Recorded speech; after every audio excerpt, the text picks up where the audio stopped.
Hi, I'm Sean Nardell. I'm one of the career consultants at Washington University in St. Louis. And I want to talk to you a little bit about your introduction. That introduction you give when you meet someone at a networking event, a career fair, or even after a department seminar. This is basically your elevator pitch, that short introduction that takes about as long as it does to go up a couple floors in an elevator. It starts with, who am I?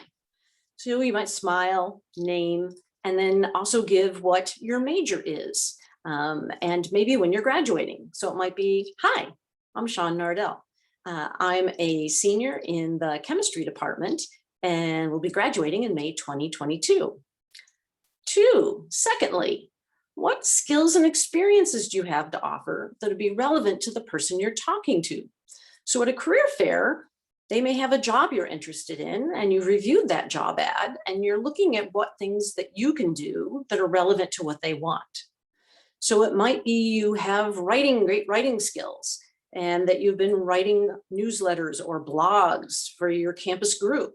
It might be that you have great leadership skills and you've been the president of a club or done some kind of leadership for a campus group or off-campus group. It might also be that you've got technical skills, such as data analyst skills, or computer coding skills, or what we call wet lab skills. Whatever it is, think about what those are and how they relate to the job, and then let that person know. So it might be something like, I've been writing blogs for the departmental newsletter every year. This year, I've been focusing on the science of COVID to make it available to the general public. Finally, why are you here? Let them know that you're graduating and you're looking for a job. So tell them the position you're interested in. If they don't have a position, you can ask if they're going to have positions. You can ask them, tell them you'd like to hear more about that position. Then listen, take notes.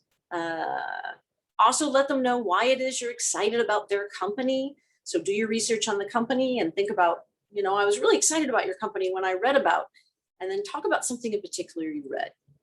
So try to get some contact info afterwards so that you can write them a very nice, specific, personalized note and have fun. Practice your elevator pitch a lot. You want it to just flow from you so that if you bumped into somebody, you could pop it out anytime. Practice, have fun, take care. Bye.